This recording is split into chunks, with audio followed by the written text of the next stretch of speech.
Smart plugs are a simple, mostly simple, and affordable way to make your home, your business, wherever smarter and more energy efficient.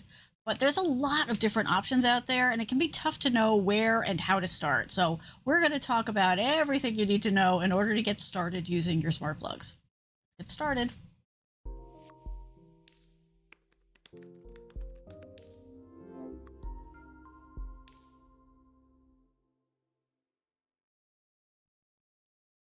Hello and welcome. We are going to be talking about smart plugs, a tiny, well, relatively tiny device but it can bring a major upgrade to your daily routine and your life.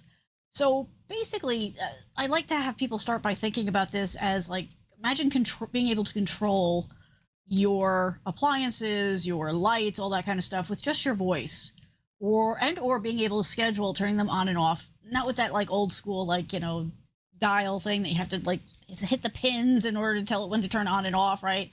You could just schedule it from your phone to turn on and off automatically. You can add some variables into it so that it's not so obviously being controlled by a device. You can even use these to save money on your energy bills, right? There's so much power in smart plugs. So in this video, we're going to talk about how they can make your life easier and more convenient. As always, around here, we always start off with the basics, right? Because we want everybody to have the same foundation to build off of, right? So what the heck am I talking about? What are smart plugs? Well, if you've been around here for a while, you know I have a smart device obsession. I have a few. But the short explanation is a smart plug is a smallish device. The sizes change, right? They started out much, much bigger than this. This is sort of like the median, but there are smaller ones out there.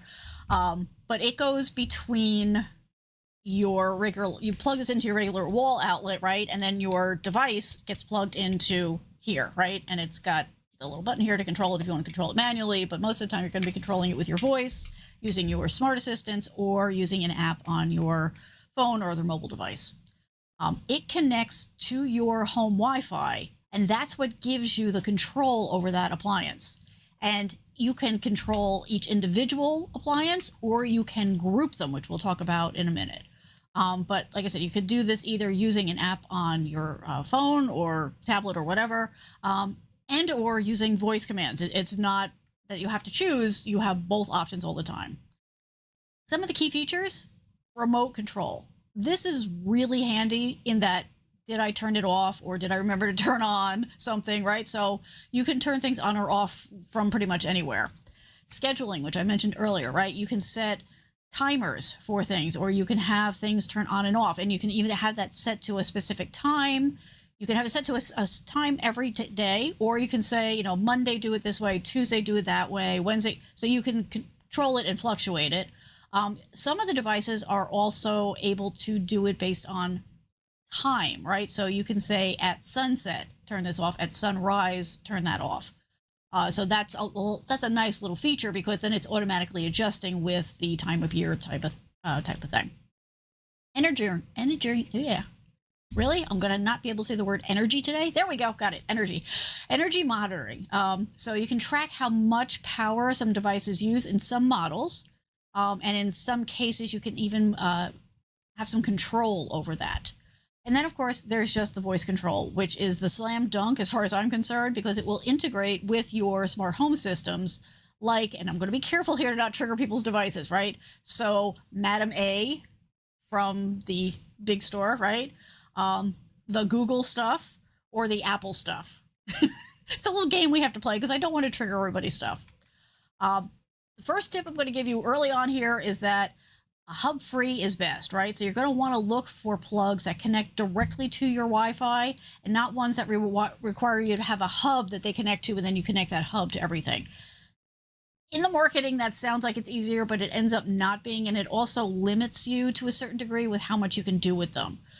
So the good news is that you'll be able to control whatever you buy using an app on your phone. Each brand has like at least one app, and then there's like third-party options. Plus you can control it through things, like I said, like, Madam A, the Google stuff, the Apple stuff, also things like if this, then that. So there's lots of different options out there. Before we get too much farther, for anybody who's new here, first of all, welcome. But I should introduce myself. My name is Kathleen. I'm here as your tech coach. Short version of the story is technology is my day gig and my hobby. So I design software for a living, and I also code front ends. But I just love all the possibilities. I love what you can do with technology. And I believe very strongly that technology should work for us and not the other way around. So I do a lot of research. I try a lot of different things. And because of that, my friends, family, neighbors, coworkers come to me when they have a question, when they have a problem, when they're looking for recommendations. Over time, they've recommended me out, which made me understand that not everybody has somebody to talk to about this. So we're here every week to talk about this kind of stuff. Welcome. All right, let's get back into this. We got a lot to cover. All right, so who would want to use a smart plug, right? So if you're like me, you're occasionally forgetful, right? So now you'll never have to remember if you left the coffee pot on, or did you turn the lights on for the dog, or any of that kind of stuff, because you can check the app to see, and if you forgot, you can address the issue wherever you are. If you are interested in tracking energy and how much that's costing you, or just use of energy overall, right? So you can track and reduce what they call like vampire power drainers. And that's not all the plugs, but some of the plugs do offer that feature. And I played with them, and it is interesting, and it is a little surprising sometimes to see how much power a particular device can be using. If you're just interested in smart homes and you want to try it, this is a really easy and affordable entry point into smart home technology. There is a ton of other smart home tech out there. We're just going to focus on the plugs here today. Anyone who's looking for convenience is going to benefit from this. So, I mean, something as simple as like starting the coffee maker from bed, right? Or set your lights to turn on before you get home, that kind of thing. Super handy, and this is a great and easy way to do it. Now, before we go too much farther, those of you who've been around here before know that a lot of my content comes from conversations I have with people IRL, in real life, right? This particular one came up because of that, but also because of something that happened over the weekend, but really over the past couple of weeks. There was something going on with all of my smart stuff, and I was not really sure why. I wasn't sure if there was a pattern yet. And when I started looking into it, I did identify where the problem was coming from. Now, normally I don't talk about just one because I try to keep it generic, because I'm usually just not, whatever you decide to use is fine. But this was a particular use case, real life scenario that I want to share with you so that you understand, because like everything else, there are pros and cons to everything in life. And so we're going to cover the pros and the cons in a real life situation. But before we go there, so some real life like use cases for this type of thing. One, which is very important in my world, at least, is accessibility, right? So that does not necessarily mean that, like, you're having some physical issue or mental issue or any kind of, ADA, ally kind of level of accessibility, although it is a huge help for that, which we'll talk about. But I'm just talking about like basic things, like if you've got an outlet that's difficult to reach, right? This is a way to make it easier, because you can just plug it in and then you can control it, and you don't have to like be messing around with that kind of stuff. That said, it is a massive help for anybody who's got a temporary or ongoing accessibility issue. So if you, can't always reach the light to turn it on and off, if you want to be able to do things with, or need to be able to do things without being able to get up and walk across the room, huge help.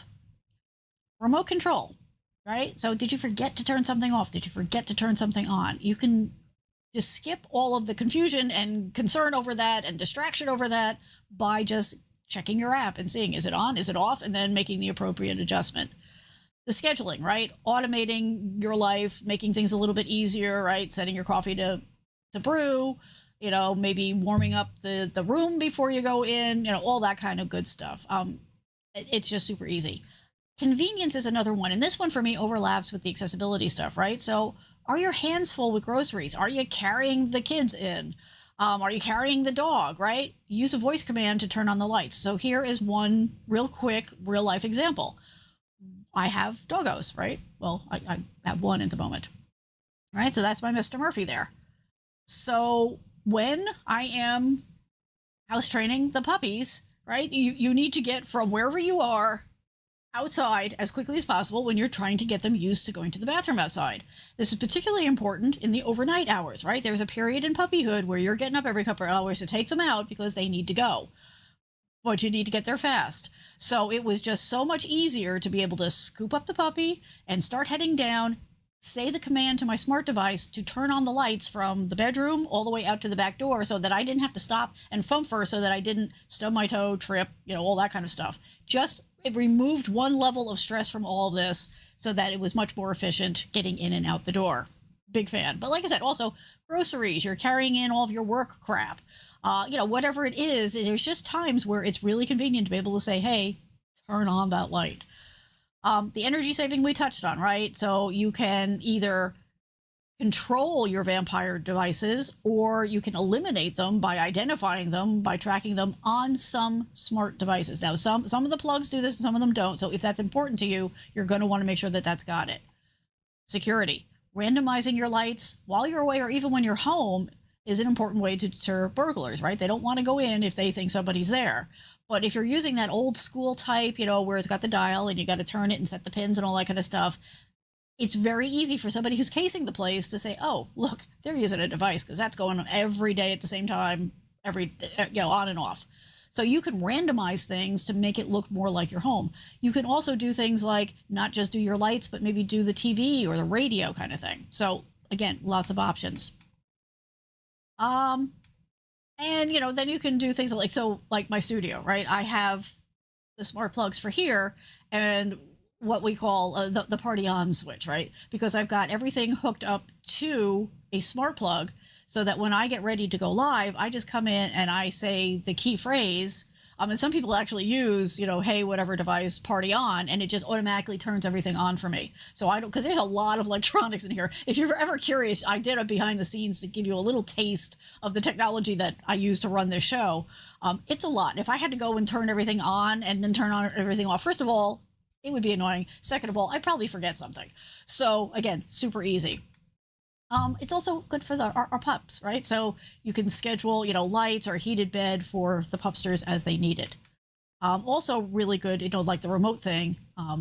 When I'm, had the puppies and my first doggo, there she is, Bailey. Looks very much like Murphy, who I currently have.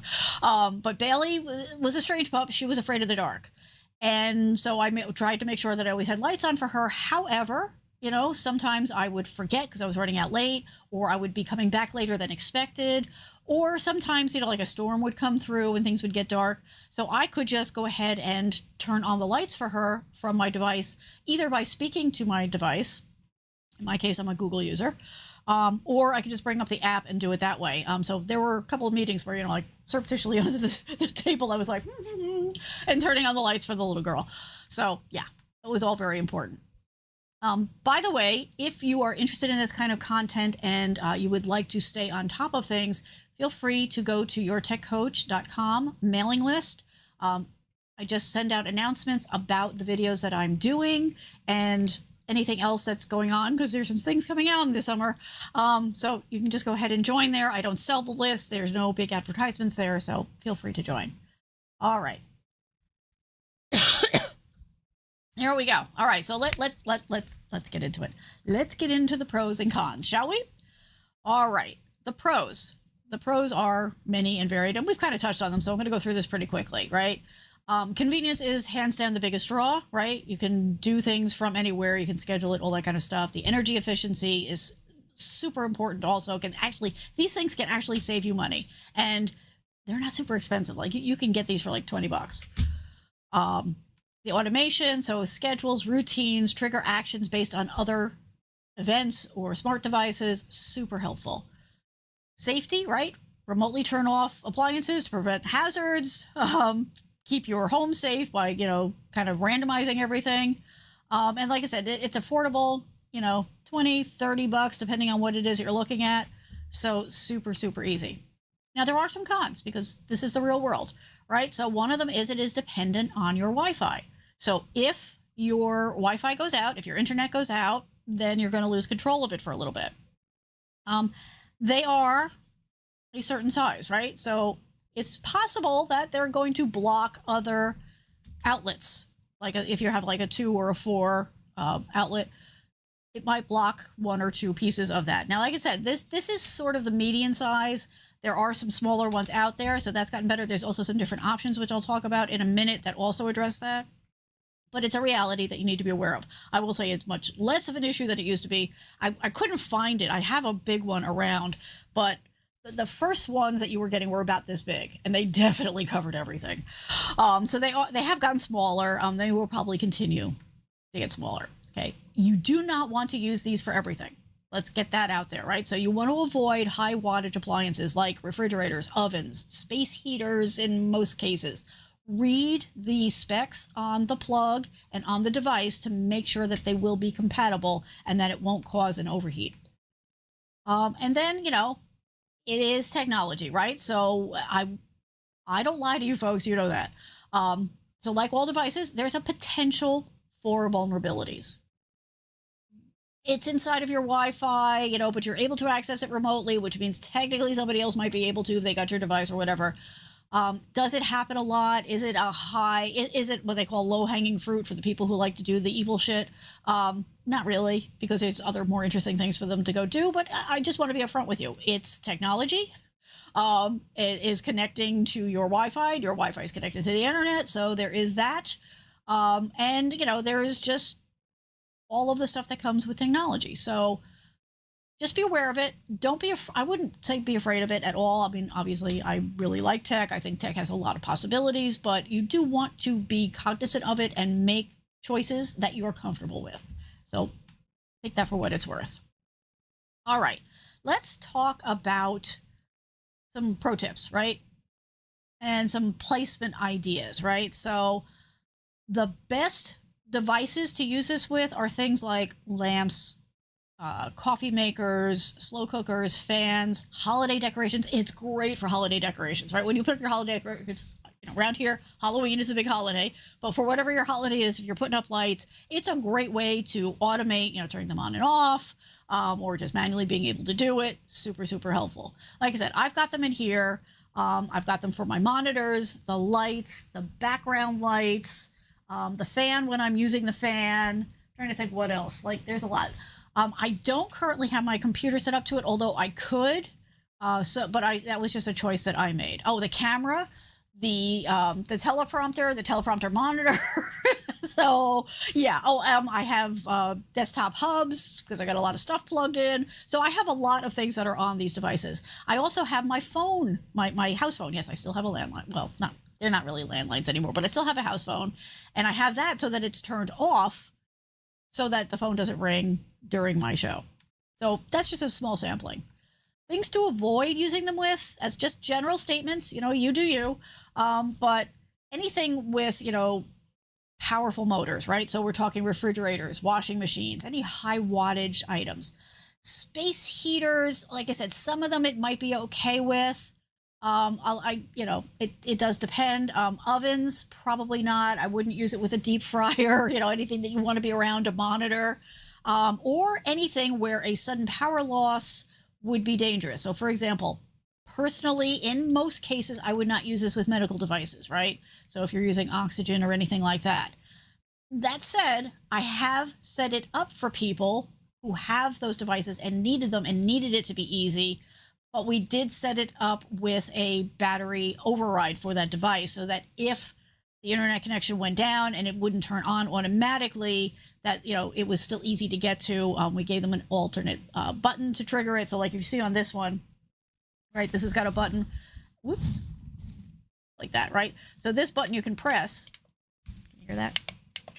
Right, so that's a manual override to whatever you've got programmed. Now, obviously, if this is hard to get to, that doesn't work, but there are extensions that you can get for different batteries. So there are different options. So again, you got to have to weigh it and look at your situation and balance it all out. One of the things I highly recommend, so I always tell people start with one, right? It's like what, potato chips, puppies, kittens, that type of thing. You start with one, and see, you know, how that works for your life. And then when, because it's not if, it's when you start to add more, then you're going to want to start to think about grouping for efficiency, right? So most of the smart plugs and or the apps will allow you to create groupings, right? So you could either do it with the manufacturer's app, or if you're using it with a smart home device like Google, Amazon, Apple, you can create groups of different devices and plugs from that. What do I mean? So, like, for example, with my studio, the example I just used, right? I probably have, I'm just thinking about this, I probably have 5 in here, maybe 6. And rather than saying a command for each one of them, I have taken all of them and put them into a group that I call Studio Main. And then when I have to be careful because I don't want to turn everything off, but when I'm ready to start, I tell it to turn that on or off. And so one command for the group turns on all the different devices. This makes things super easy and efficient, right? So if you want to, turn all the lights off when you're leaving the house or setting a bedtime routine, that type of thing, it's really, really good. Question always comes up about mixing brands, right? And usually that is totally fine, but I do recommend that people, when they're starting out, to stick to one well-known company for reliability. But you're probably going to want to experiment, or you may come up with a special situation where the brand that you've been using maybe doesn't offer the thing that you want. So in that case, yes, please know that you can mix. I am very mixed in this house. There's a lot of different brands. Now, that's because I do a lot of testing for people, because I want to be able to make recommendations based on real experience, not just stuff that I've heard or read. So I can firsthand tell you it absolutely works, and you absolutely can mix your brands, and it works totally fine. So just know that if you're going to do that, at least for the setting up process, that means you're going to have to install multiple apps. And then after that, you can just use whatever smart home device you're using to control things. Smart assistants. What a nice little segue. Most of the smart plugs integrate with things like Madame A, the Google thing, the Apple thing for hands-free control. But you're going to want to check the package and the marketing materials to make sure that the device that you're looking at, the plug you're looking at, is going to work with yours. Now, in most cases, the default is at least Amazon and Google. Sometimes Siri's included in that, sometimes not. So depending on what is in your household, what you're working with, you just want to make sure that whatever you're choosing is going to work with what you already have in place. We've talked about this a little bit, but just as a reminder, right, look for features that match your needs, right? Is it going to work with what you already have in-house? If energy monitoring is important, make sure that it offers that. Dimming capabilities. Not all the plugs can handle dimming. So if that's important to the device you're plugging it into, make sure it's compatible. Surge protection. Not all the plugs come with that, but many do. So take a look and choose the features that suit your lifestyle and needs best. Alrighty. So if you need some help with this, if you want more information, if you want to do a consult, you can reach out here, your tech coach /appointments, and I'm more than happy to help you with this. You can also go ahead and pop questions into the comments wherever you are. I'll answer things the best I can there. Sometimes a good answer requires a back and forth, which is really hard to do in comments. You could also reach out to me here. If it's a really simple question that I can answer quickly, there's a form there that you can go ahead and put your question in, and I'm happy, if it's something I can handle over email, then I can do that for you. If you have something that you want me to cover here, if you have a topic you want me to cover, if you want me to do a deeper dive into something, you can also let me know right there. Okay, so let's keep going. The other thing that people ask a lot is it safe to use smart plugs with technology like computers? And in general, yes. So as a general statement, it's safe to use smart plugs with computers and TVs, tablets, all that kind of stuff. But there are a few things to keep in mind, right? To be on the safe side, make sure you choose a reputable brand, okay? Yes, you may be able to find a $2 plug out there somewhere on a certain site for some unknown company. I don't recommend doing that, because if you think about it, right, if it's not reliable, not only are you going to lose the plug, but you're also going to possibly do damage to your device. So we don't want to do that, right? So stick to the well-known, trusted brands that have a good track record for safety and quality, and pay very close attention to the buyer comments to avoid problems. check and pay very close attention to wattage limits, right? So ensure that your smart plug can handle the wattage of your computer and any peripherals, all that kind of stuff.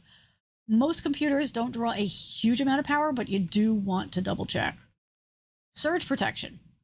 Okay, so if you're concerned about power surges, which you should be, some smart plugs offer built-in surge protection, and that will be an extra layer. Another thing that you could look at, which I have actually used, and it's becoming quickly my new favorite addition to my smart home, and that is you not only can you get individual plugs like we have here, right? But you can now buy power strips that are smart. And each one of the plugs can be controlled independently. And most of the time, power strips do include surge protection. So that's a win on a couple different levels, because the problem with these covering the other outlets goes away because it's just going to be the plug, right, for the power strip, right? It's going to be a standard one. So it's not going to block anything else. And you're going to get more plugs out of it, right? So the one I've got has got 5 or 6 outlets in it. So this is probably, well, let me finish this list and then I'll give you the story about what happened and why I'm talking about all of this, right?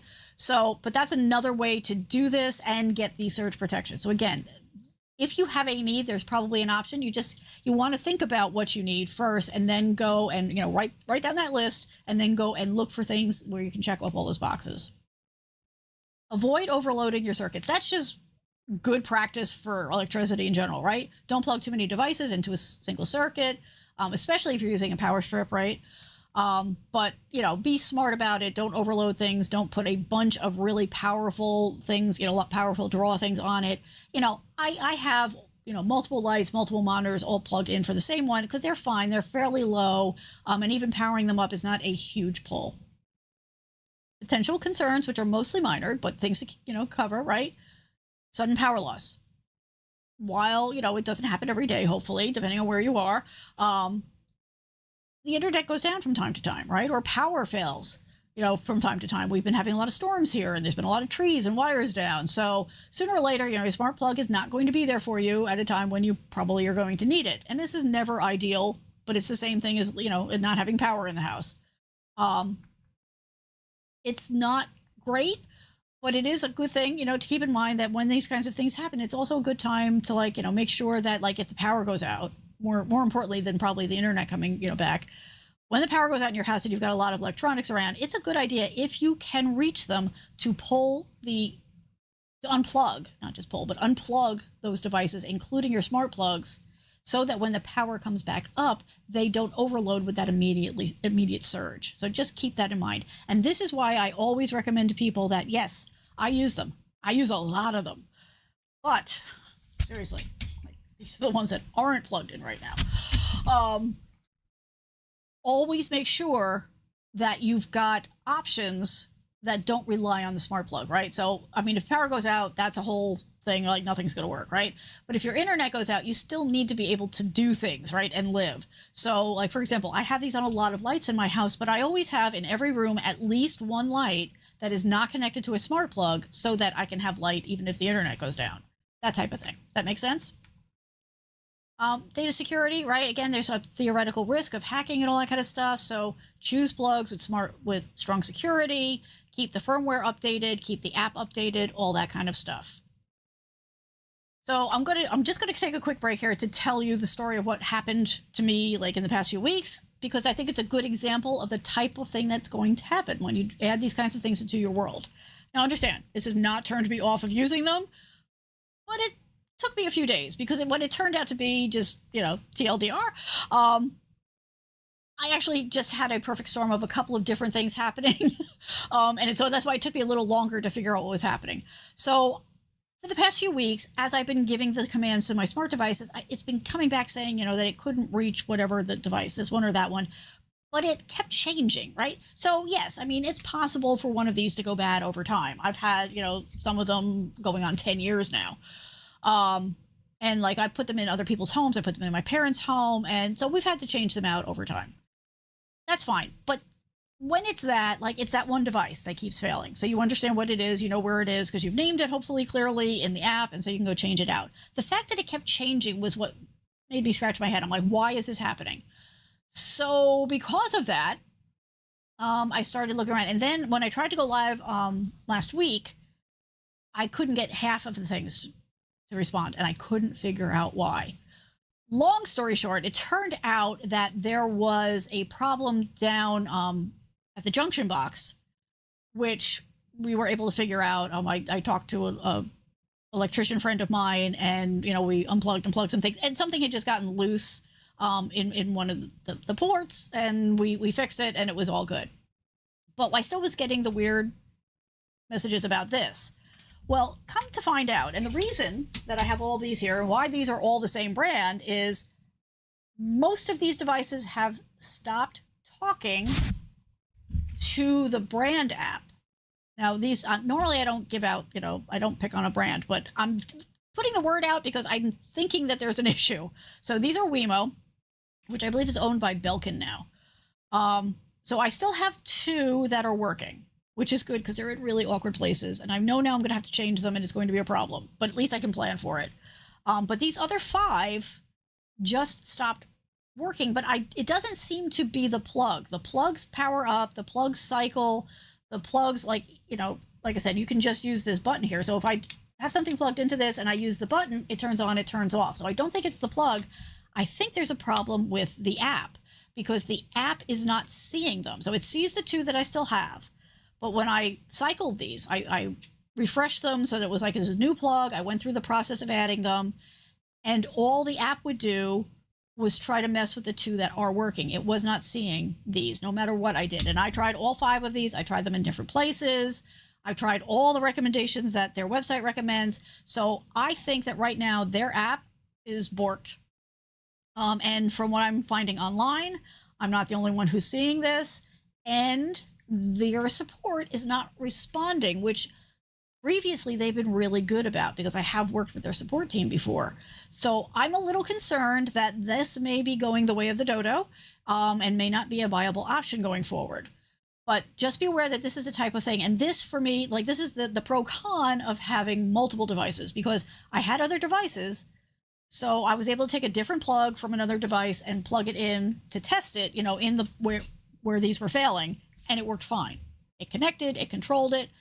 So that to me says very much this is the app's problem. And the thing is, many times the smart devices are controlling the different plugs through the manufacturer's app, which meant that when I gave my smart devices, my smart assistants, the command, it couldn't interact with them because the brand app was not able to connect to it. So long story short, that's what it was. By switching it out, all worked.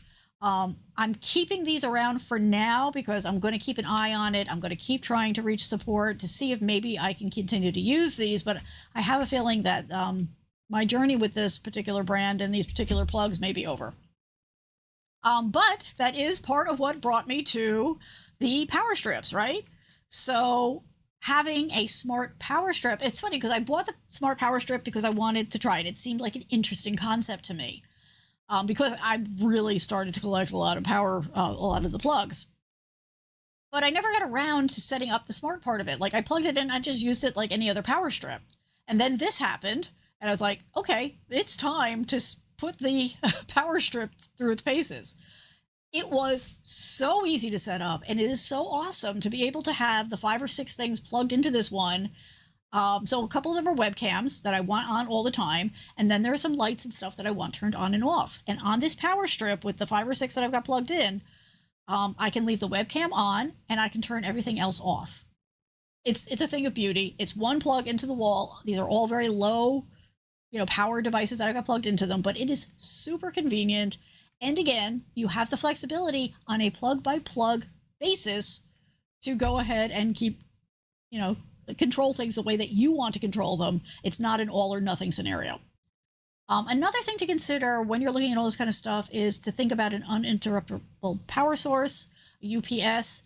If you're concerned about sudden power loss, particularly like, if you've got like medical stuff or whatever, a UPS provides a battery backup.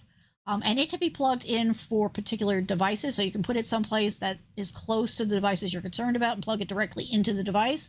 or you can have one installed by an electrician for your home.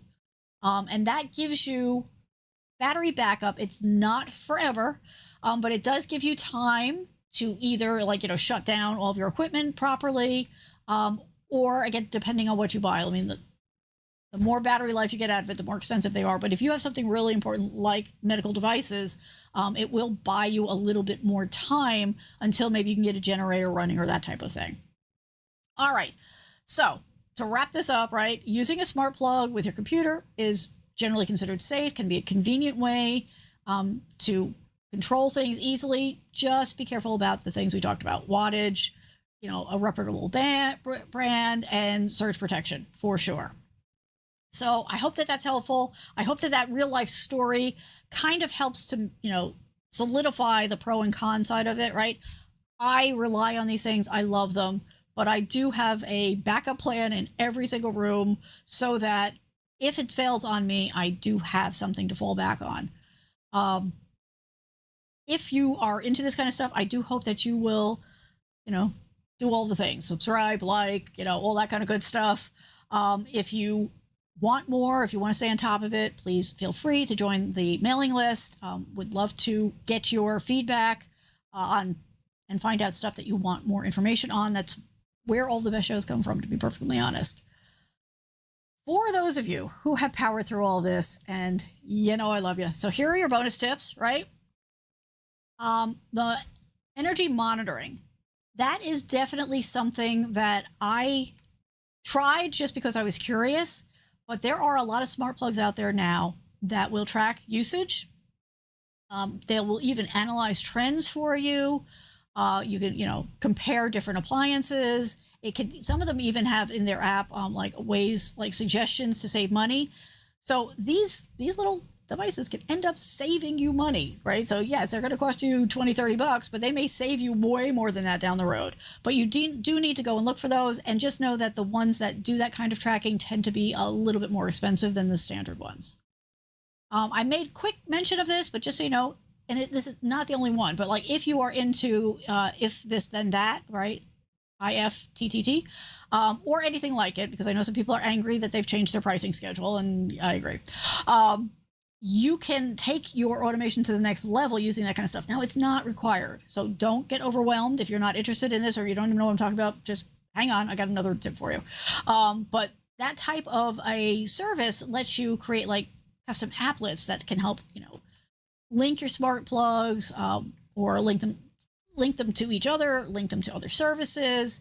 You can, as an example, so I did this for somebody, when somebody hit somebody's smart doorbell, right, and or detects motion, if it's one of the cameraed ones, you could automatically turn on lights, right? So most of the smart doorbells will notify you, but this kind of adds an extra feature to it, right? So it could turn on the lights. You could, maybe turn down or turn up the volume on a radio or a TV or whatever. Again, making it feel more like somebody is home, whether or not they really are. So that's a good one. Also, consider these as a travel hack, right? A vacation hack. I'm recording this July 2024, so we're smack in vacation season, right? At least around here. So you can set smart plugs specifically for while you're away, right? So like I said, the TV, the lamp, you can randomize the schedule so that it turns on and off, making it look like somebody's home. But you can also consider taking these on vacation with you, right? To make it easier to control a light in an unfamiliar location, or turn the TV on and off, when you're laying in bed and the remote's on the other side or too gross to touch. Just remember that if you're going to do this, to take it home with you again. Now, I should probably do a whole show on this, but if you're going to take these on vacation, you could maybe use it with the Wi-Fi for wherever you're going. I don't recommend that.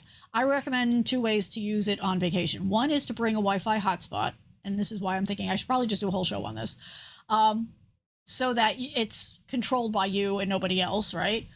The other thing is that you could possibly connect it to, again, depending on your phone and the plan that you're on, you might be able to use your phone as a Wi-Fi hotspot for it. Now, you won't get the remote connection capability because your phone will be with you when you're out and about on your vacation. But when you are back in your rental or your hotel room or whatever, it will be able to connect again. Do keep in mind if you're going that route that this process can consume some significant data, particularly if you're using multiple smart plugs or using them frequently. So check your data plan, maybe contact your service provider to let them know you're going on vacation, so that they don't wonder about the sudden spike. Also, it's going to drain your battery, so you're going to want to make sure that maybe you've got your phone plugged in to an outlet when you're using it. And like I said, for security reasons, I don't recommend using a public Wi-Fi or like a hotel Wi-Fi or whatever for this kind of stuff, because they're not quite as secure as a private network. So that's why, keeping it secure, or at least adding a VPN in, just another level, but that will keep you a little bit safer. Do keep in mind that if you do try this, you're going to want to test it before you go on vacation, because not all smart plugs will work seamlessly if you're using your phone for the hotspot. They generally work okay with, mobile hotspots. Oh, it's like, I heard a sound. I knew that was going to set this one off. There goes Murphy. Yeah, so you're just going to want to check to make sure that it's going to work. And, portable hotspots are definitely a thing, and it's not a bad thing to have. You can also look at having a travel router. Again, like I said, this is feeling like it needs to be a whole show, but I just want to touch on these real quick. And I believe that is it. So thank you all so much. I really do appreciate you folks who power through to the end of the show. It really does help the channel, and it means the world to me. So I thank you for that. Again, if you have a question, if you need help, if you have ideas for the show, please don't hesitate to reach out, either here or in the comments. Very happy to collect that information, and that's frankly where all the best shows come from. I hope everybody's having a great summer. I would love to hear if you are already using smart plugs, or if you're going to give it a try, how you're using them, where you're using them, that kind of good stuff. The more information we share, the more ideas we'll trigger for the whole community. Have a good one, everybody. We will see you next time. We're here usually Friday, 8 p.m. Eastern time. You're welcome to come and join live in the chat. Folks are chatting it up now. Or catching this on replay, also very good. No problem. I do come back and I check all the comments. Just be patient with me. There's a lot of you and only one of me. Have a good one, everybody. Have fun with your smart plugs. Bye.